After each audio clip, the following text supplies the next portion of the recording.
So if your goal is to become the best player you can be, if you're trying to move up levels, if you're trying to become really just like a higher level player, the thing that a lot of people don't think about is the idea of becoming good in more than one area. The idea of becoming not just physically jacked, but becoming multi-dimensionally jacked. That's the key to getting to the next level, because your weak points are the things that are going to hold you back when you move up to the next level. So those are the things that need to be prioritized. If you don't prioritize those things, it's going to hold you back massively. So I want to break this down in this video, and let's have a conversation about how you can actually become multidimensionally jacked, but let's also talk about the philosophy behind this and why it's so important, because I want you to understand and really buy into this and not just believe me because I said it for a few seconds. So let's dig into it. So when it comes to becoming multidimensionally jacked, really you want to think first of all in terms of hockey development, because this term gets thrown around a lot in hockey and it's become kind of like a buzzword, right? You hear people say, oh, I really want to develop high-level players.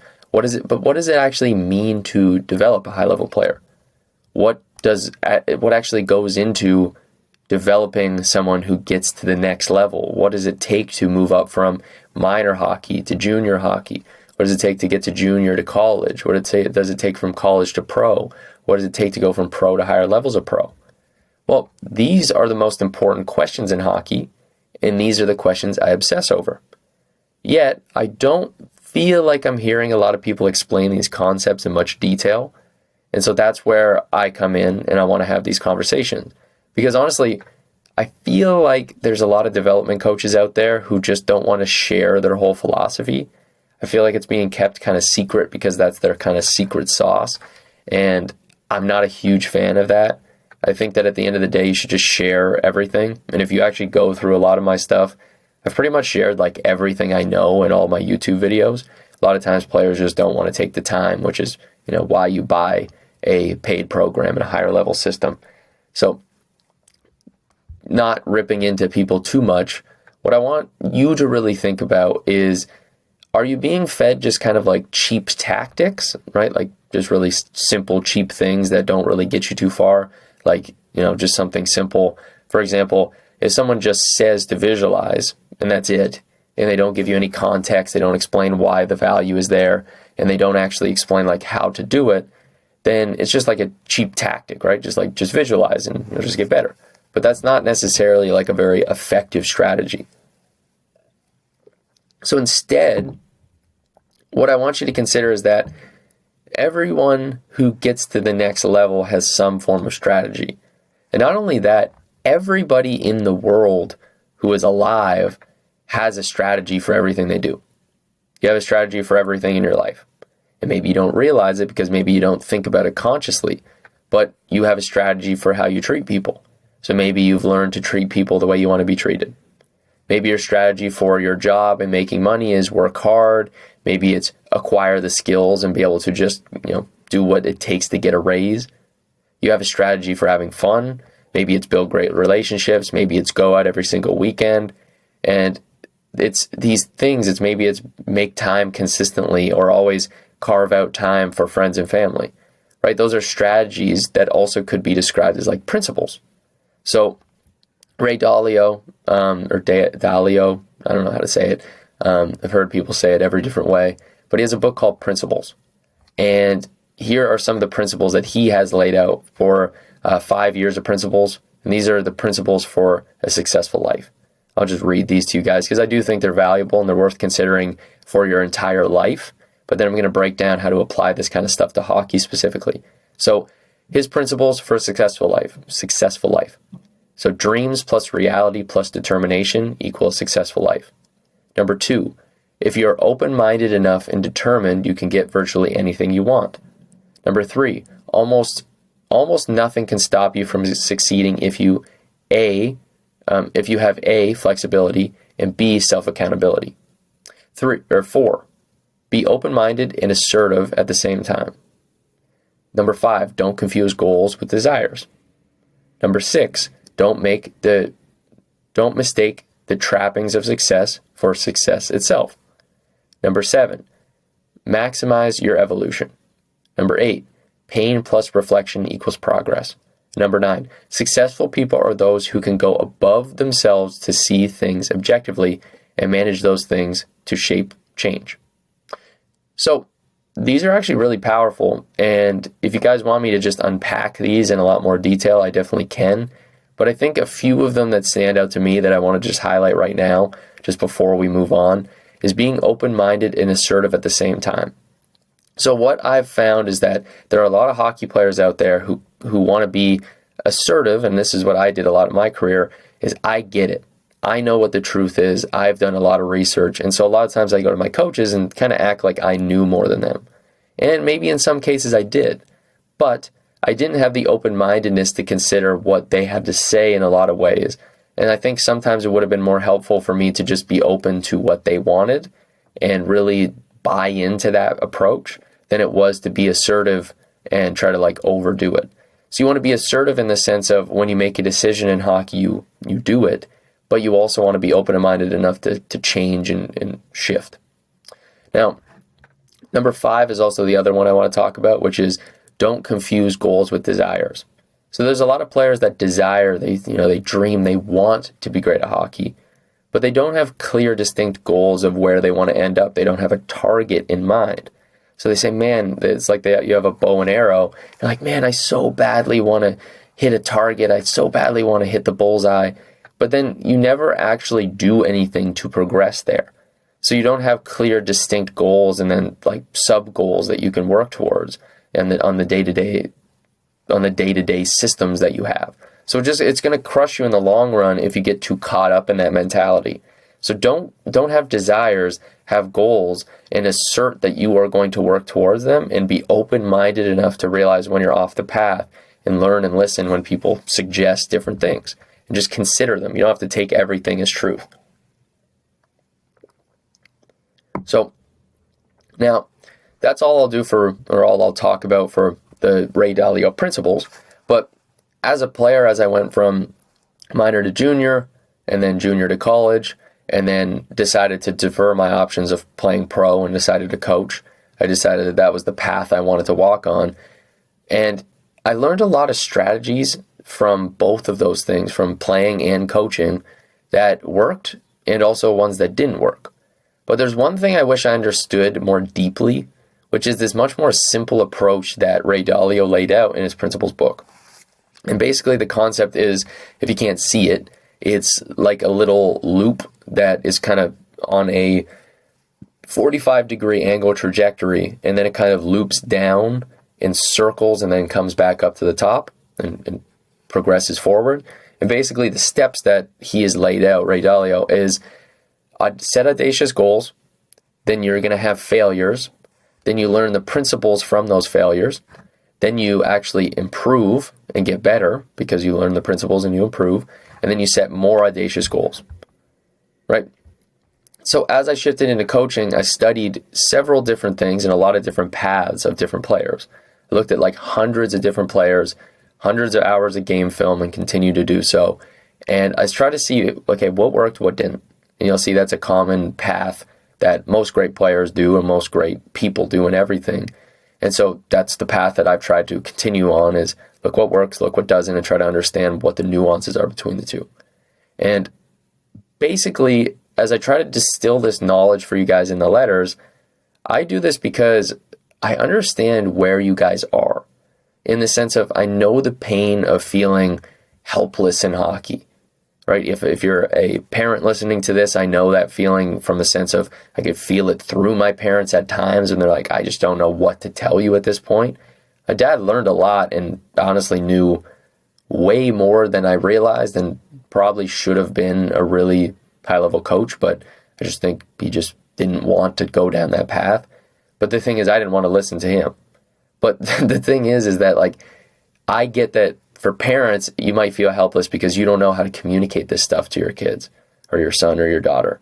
And a lot of times when I work with players one-on-one or in our group programs, a lot of it comes down to how much I'm actually able to communicate the things that parents wish their kids understood.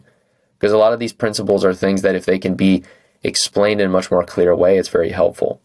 So I know that feeling of, again, like you see your son or daughter working their ass off, or you, the player, working your ass off, and you want to be noticed by scouts, but nobody at the next level, whether it's scouts or coaches, is actually noticing you, or at least they don't seem to be. You're trying to make the jump to the next level, but you feel like you kind of have a ball and chain attached to your ankle and you're just chained to the ground. And I know it's going to feel hopeless right now. And I want to say something to kind of clarify this is, you have success in your future. And it might not be the NHL for every single player.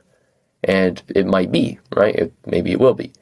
But I want you to realize there is so much potential inside of every player that honestly very rarely ever gets unlocked.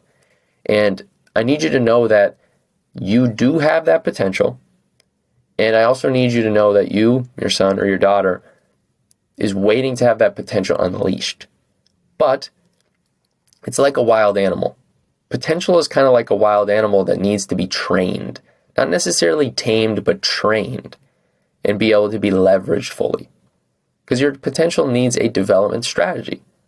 You need to have a strategy that aligns everything together so it can be fully let loose and know that it's not just going to run wild and make a bunch of silly plays. You want to let that potential run loose and be able to execute at the highest level possible. And that is what I want to talk about in this identity letter. So how do we get here? Okay, so the last two letters, we talked about two core things that I think are really important that you should go back to if you haven't seen them. So 2 weeks ago, we talked about the hockey player archetypes for forwards and defense. So we talked about how forwards and defense should look at what type of player they are. We have 5 for each of them. You should understand what type of player you are first. And that's what I talk about here, because that's how scouts and coaches see you in the world. That's what your external identity is to them. So you want to get clear on this is how you're going to be looked at. So how do I optimize to take what I'm good at, take what I'm weak at, work on the weaknesses, double down on the strengths, and be able to be clearly a product for these people. Next week, we're going to talk more about like being the CEO of your game and being able to actually approach it like a business. But for this, like just to simplify it down, again, it's realizing like, okay, so what is the product you have? How do people see it? A lot of times it's like, that's your niche. That's your kind of marketing area that you're aiming towards. You look at, we're not going to get too much into business, but that's the kind of angle you want to take. And then you have the 3-hour hockey workday, optimizing your training system. So you understand what kind of player you are, then you optimize your training system to make the most of it. And then the most recent one, the one you're consuming right now technically, is this is the letter we're going to break down the bigger picture of how to optimize your overall development path. And I'm going to give you much more of a complete picture. And I want to give you insights into how we approach things in the Next Level Academy. And that's something you can apply for, obviously, if you're interested. So feel free to do that. There'll be like links wherever. You can also go to identityshifthockey.com or courseandsearls.com. We're going to be changing that name pretty soon over to Identity Shift Hockey. But just search whichever one to see if you're wondering. So let's get into holistic development. So first of all, let's start by defining what player development really is. So development, just in a general sense, is to grow or cause to grow and become more mature, advanced, or elaborate. So for hockey player development, the way I define it is the process of growth and becoming a more mature, advanced, and elaborate hockey player. So put simply, it's the process of getting better. That's honestly the easiest way to describe this. And the thing to realize is that development happens through 5 core areas. It happens through skills work, mental work, physical work, game experience, and obviously like game and practice experience, and then general life experience. It happens also, in addition to that, through the subconscious programming that happens all around you or the players or whoever is listening to this, right? You. Even if you're a parent listening to this, you realize this is very clearly something to get, that it's not only just the things you do, but it's also the things that are being programmed into your brain are also going to impact the way you see the world. So for example, the things that are programming you are social media, music, TV shows and movies, friends, family, coaches, teammates, Think about anything around you that's being basically put in front of you. It could be different advertisements in all the different places, the commercials. It's all programming you. It's making you feel a certain way, and realize when it's not helping you. It's very important to realize that. But the thing is, for hockey players, is most people focus on just skills development when it comes to player development. They don't think about how skill development is only a component, and then you have mental work or mental development, physical development, you have in-game development, you have life development, you have all the different ways that you're being programmed and developed by the things around you. And you must become more aware, because it's a very limited view to think skills is the only thing. To see it that way is limited, because that's not how the top teams are going to look at you. An NHL team, when they invest in somebody, they want to know everything about you. They want to know the full product of you. And if they're not clear on that, they're not going to take you. So they need to know what value you're going to provide to them overall. And the more of these things that you are highly developed in, again, skills, mental, physical, game, life, and then you're also taking in positive things that influence those actions, they're going to want that, because that's going to increase the chances you are a great player. So here's the approach I would take to kind of build on that. So if your goal is to develop in those areas, what you want to do is you want to set targets for games and also set targets for life in general. Then you want to prepare. Then you want to face the challenges. You want to either win, lose, fail, and get feedback. You want to learn the right lessons from the wins and the losses. So you get the right feedback, learn the right lessons, develop the right strategies and principles. So you get better now.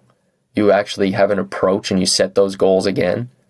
And then you just keep repeating this over and over. You set up the goals, you prepare, you challenge yourself, you learn from it, you get better, and then you repeat.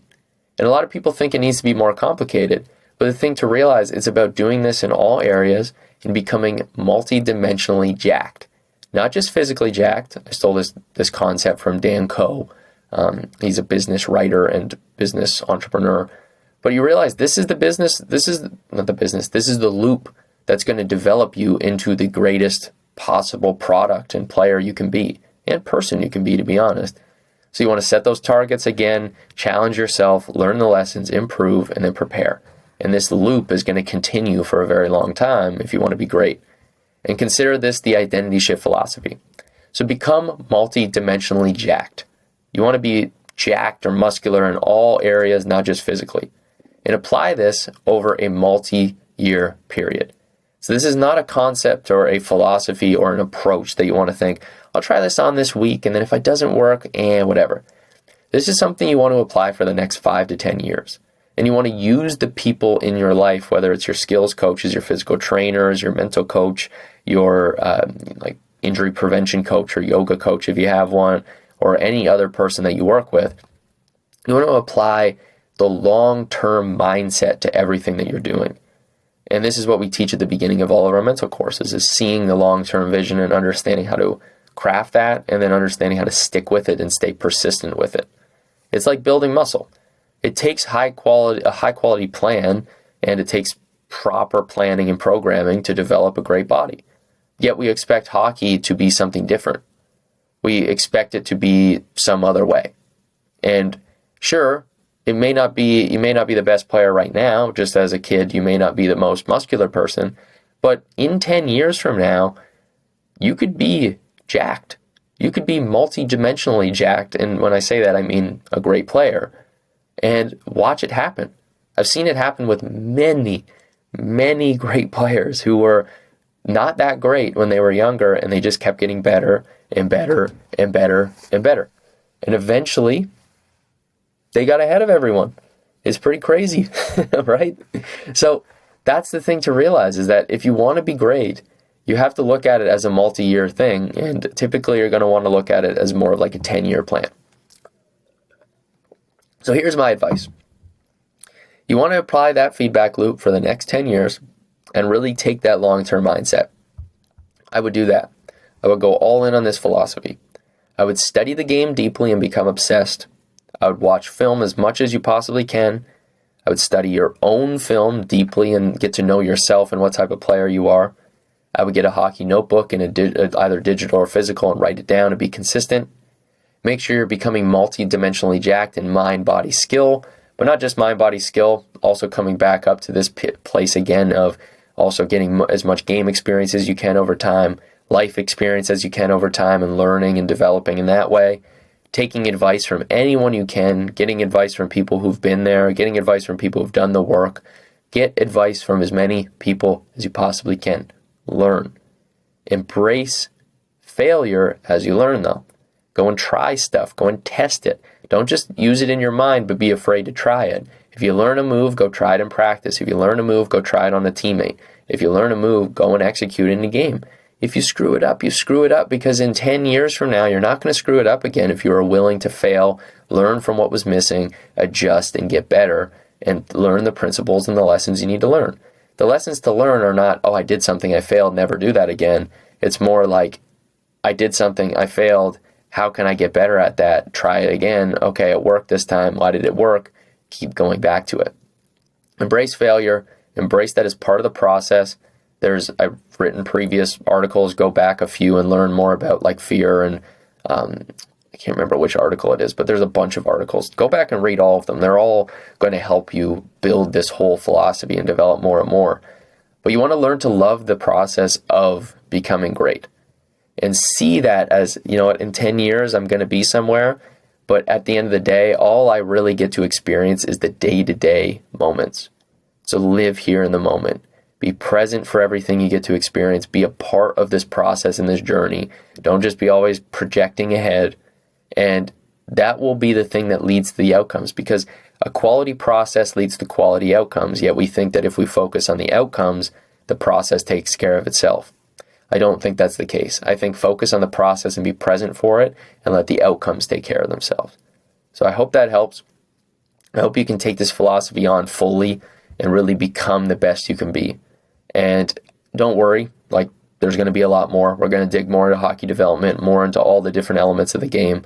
But the biggest thing is to realize, focus on embracing the fact that you're going to mess up, and work on not just your strengths, and strengths is a component that maybe even some people forget about, but it's work on your weaknesses as the main thing, because they're the thing that are going to stop you at the end of the day. For example, if you're trying to squat, let's say like 500 pounds, you might have, your one part of your body could handle that weight. So let's say your back is strong enough to handle 500 pounds, for example, but your hamstrings can't. Well, it doesn't matter how strong the strongest component is. You're only as strong as your weakest component. So you must develop the strength in that weak point so that it raises up and stops bottlenecking your game, because that's the biggest mistake people make. So I want to share this really quickly with you guys. I'll share my screen with you here from my iPad. It should work. Yeah, I'll share this so you can see it. So this is what I want you to think about, is that when it comes to strengths, you want to, first of all, your number one priority should be your weaknesses. Then number two should be your strengths. Those are your kind of the way to think about it. And when I say strengths, what I really mean is the pillars of your game. These are the things that really hold up your game. And when things go wrong, those are always going to be your strengths or your pillars, right? So think pillars. Pillars are the main thing. Then bottlenecks, actually I said that as in pillars are the main thing. Pillars are the second most important thing. But weaknesses or bottlenecks are the biggest thing that I think everybody neglects. So when I say bottlenecks, what I really mean is you want to focus on basically doing this. You want to think in terms of reducing, if I can get this to erase, is reducing the limiting factors of your game. So you want to be doing this and opening up the walls to your performance, and that is by removing your weaknesses or your bottlenecks, because they're bottlenecking, right? Like when you pour water out of a bottle, it kind of limits the flow because it's a smaller neck that kind of it prevents it. You want to open it up so that what it allows is for you to be able to have more flow. And think of this in terms of more skill flow. More skill, more ability is able to flow through if you allow yourself to focus on that, right? If you put the emphasis on your weaknesses. So focus on your bottlenecks or your weaknesses, however you want to word that. And that is going to allow you to be better because you're going to have reduced bottlenecks, which is going to stop you from being limited at whatever level you cap out at. And then your pillars are going to propel you forward, right? The pillars propel you forward, and the bottlenecks start to catch up, and you'll be here, right? And this is pulling you, and this is pushing you, right? We'll say bottlenecks and pillars, and this is going to push you forward, and this is going to drive you up. And if both of those are moving in an upward direction, watch how far you go. So I hope that helps. I just wanted to kind of share that because I figured that would be just a helpful concept to give you guys a little bit more insight into how to think about those things. So now, if you're a player who wants to really go all in with their career, you want to just dig in and you really want to crack that next level, this is for players who are very serious and people who want more. So here's my little sales pitch for you. You can end the video now if you want, but I'll just kind of explain this to you guys so you know what the Next Level Academy is, how it works. So here's the pitch. I wish I understood this stuff when I was younger, so that's why I made this program. So in this program, I teach the strategies and tools that obviously helped me become better, but I want you to be better than I was. I want you to get way past D3. I want you to truly be able to actually make the NHL is the goal for any player who might otherwise not have. I want to unlock that for you. But really what I want to open up for you is I want to show you what I did to help players at the Tier 2 Junior A level, and you're going to see this in many other levels, but specifically help players 5x their goal totals in one season, secure full ride NCAA scholarships worth about $250,000, help you be able to do what I did was really help players discover the joy of playing again. That's probably the favorite thing that I hear, and the most consistent thing is players saying they found the joy again in playing.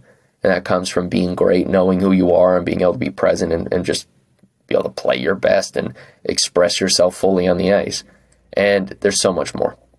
So that's really like the big thing, is realizing there's so much more to it that what you get out of these programs, but I'm not going to annoy you with like endlessly pumping the business's tires. But that's really the approach. So you can apply here. There should be a link where you can apply as well if you're watching the video of this. You can go to the blog as well. But anyways, here's what it is. So you have the Next Level Academy, which includes instant access to the Identity Mastery System, 8-week mental mastery program, the Hockey Meditation course, which has 28 guided sessions and growing. We have over 15 guided sessions for our Hockey Visualization course that you can get access to and get started with right away. We have the Next Level Sleep System to improve your sleep, Next Level Skills course to understand how to improve your stick handling, shooting, passing, skating, and that's continually being updated. The Athletic Freak workout program. This is going to help you get jacked physically and also make sure that everything is in alignment, and so you can become better and better. I break down how to actually approach building out a program if you don't have a trainer. But if you have a trainer, it also just going to talk about making sure you're doing everything you can, helping communicate with that trainer. So I'm not here to replace your trainer if you have one, but I also want to make sure every player has access to that.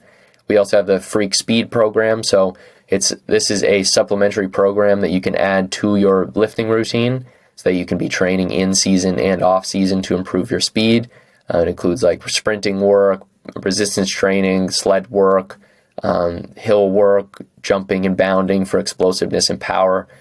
It really covers everything and just goes into detail. We have the Bedard forearm program. I think forearms get neglected and grip strength gets neglected a lot, so we added that in as a component of the program. Then we have the Bulletproof Hockey System for injury prevention, so you reduce the risk of injuries.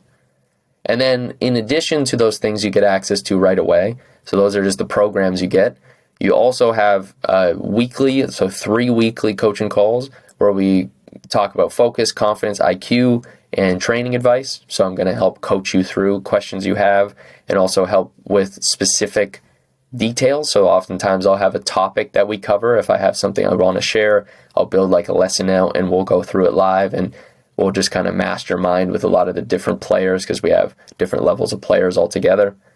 We have weekly Pattern of the Pros masterclasses, and I give you access to all of the study material that I did for that. So shot location, I give you access to all the individual clips that I went through to see what the patterns are of the best players in the world. We also have weekly course updates that I just mentioned a bunch of times, weekly hockey insights, which are broken down into easy to digest micro lessons. So when I see something that works, that helps players, I just note it down right away, and then I'll make like a micro lesson and share it with people, which is usually like a 3 to 5, sometimes up to 10-minute lesson. Usually the shorter the better, so that you guys get the efficient delivery of the information. And then have weekly, also have exclusive weekly insights into the minds of scouts, college players, pro players, and professional college junior coaches. Really just people at the highest level from NHL, AHL, ECHL, NCAA, different junior leagues. And what I'm trying to do is extract the information that you guys need to become the best you can be. So that's what's in that program. So again, you can apply, check that out if you are interested, if you think it's valuable. I appreciate you still watching. If you are still watching, I really hope you have a great day, a great week, and I hope you continue to crush it. So I will talk to you soon, and have a good one.